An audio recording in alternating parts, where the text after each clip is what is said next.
Handicapper Steve here, handicapping the racing from Gulfstream Park here on Wednesday. It is the 19th of February, 2025.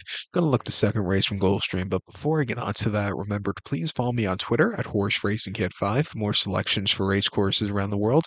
And also join me this weekend for my Saudi Cup preview, and also Sunday now for my Revel preview from Oakland. Looks like it's going to be some good racing action, so I hope you join me for that. But let's look at the second from Gulfstream, which is a very good main claiming event, going for a $41,000 purse. Races for maidens, fillies, and mares, 4-year-olds and upwards here, going for a $35,000 claiming price. We have a field of 12 horses entered, but only 10 could go to the turf course. The distance of ground is 1,600 meters or a mile. The Gulfstream Park turf course. The rails are quite far out, 73 feet, so just keep that in mind. You need to have some good forwardly pace. I'm going to go with the 5-horse British Empress as a top selection. We're going to go 5-6-1-3 in the superfecta. 5-6-1-3 Super, top selection of 5-horse British Empress. This 5-year-old mare by Classic Empire. Lauren Robson trains this one. Luis Saez gets the mount. They ran the horse most recently on the 17th of January here at Gulfstream. Mile 70 off the turf on the Tapeta and a main optional 41 claimer. And he finished second by 5 1/4 lengths that day, and he was wide. Big, beautiful, really took off clear. It just wasn't his day to win, but he's been getting close but no cigar as of recently. Back to a maiden claiming event.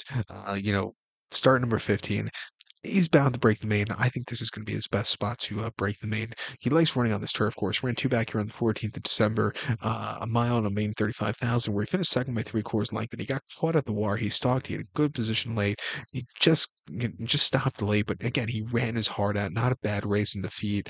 And then 28th of November, locally, a mile on this turf course, main 25. He finished fourth by 3 lengths that day, and had a very wide trip and a troubled trip that day. He just really could never get going. And then they tried him sprinting on the 3rd of November off the bench. 5 furlongs to Pete in main 25, finished sixth by 10 lengths. If you look over his sprinting races, I just don't think they're up to par. He just never was really comfortable, especially over the 5 furlongs. He's just not a 5 furlong time horse. Maybe 7 furlongs, something like at Belmont. Just 5 furlongs at Gulfstream to Pete. Not my cup of tea with him. He just never really got going. I think coming back to this turf course here today, being probably pacing Saez up, I think he's a very logical winner. I'm going to use him on the ticket. The 6-horse Time is Magic, I think, went also for Kelly Breen and Paco. He ran most recently on the 17th of January in that maiden option 41, where he finished eighth by 9 lengths. And from the inside, he just never was comfortable. He didn't get out of the gate so clearly. Had to check a few times. It wasn't a recipe for success. They tried him on dirt prior to that at Tampa, mile 40 in the main special weight. We finished third by 13 lengths that day. And the two in front of him were much better. He neither raced off the bench. He just kind of plodded along. It was an okay race. But if you look over his race in the Mid Atlantic last year, those races weren't bad at all. Those races could definitely run well here today. Coming here second off the bench, back to the green stuff where he's proven he can run decently on. I'll give him a shot here at 5-1.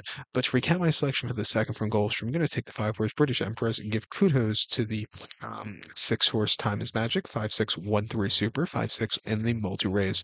So let's one. Please follow me on Twitter at Horse Racing Get 5. Good luck to everybody.